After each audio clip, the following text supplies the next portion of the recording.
a lot of many people may have heard this phrase called a Kundalini activation or Kundalini awakening or Kundalini rising. This is a yogic principle and philosophy. The Kundalini is the coiled serpent of energy that goes from our root chakra up to our crown. And as this energy, this Kundalini, the snake of energy rises up in our body, it activates each one of the chakras.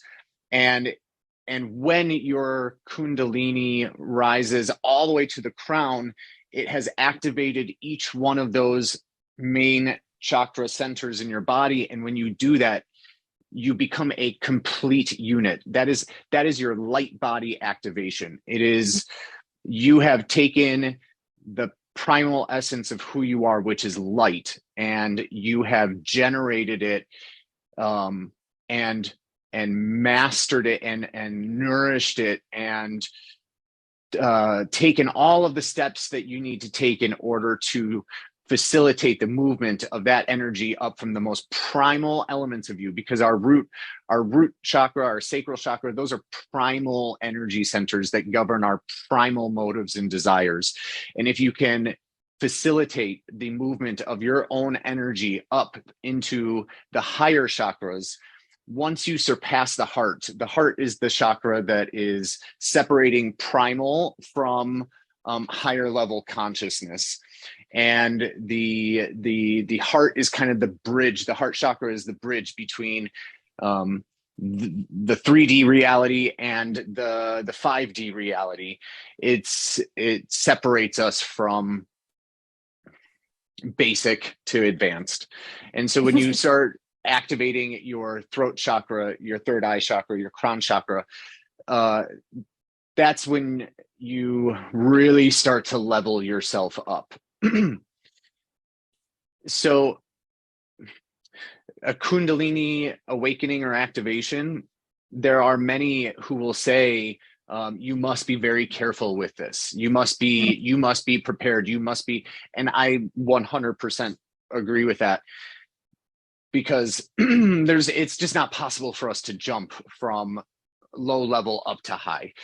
For sure. And also, if you, one of the interesting things about these types of practices that differs from something that we had mentioned earlier about like starting where you feel comfortable, in the more esoteric practices, it is very much, from what I have found, it's sequential. It's following specific steps and specific sequences, because if you try to jump around, it's not gonna work. Yeah. And also rhyme and reason to those. Yes. Yeah, because one leads to the next and one builds off of the previous. Yeah. When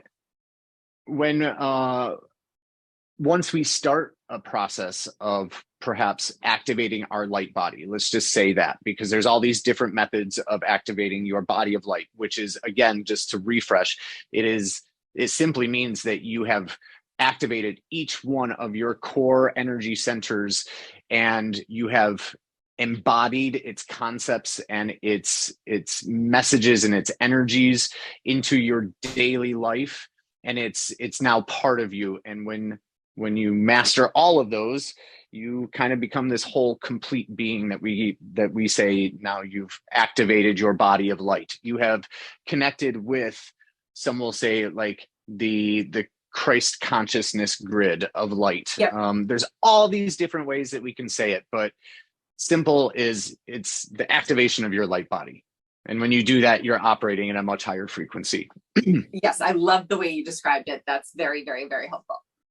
Yeah, you have to go sequentially though, and you have to follow the steps as they are, as we know they work. And these esoteric practices are not usually something that you just master in a couple of days. These are like sure. big life-changing things that you commit to.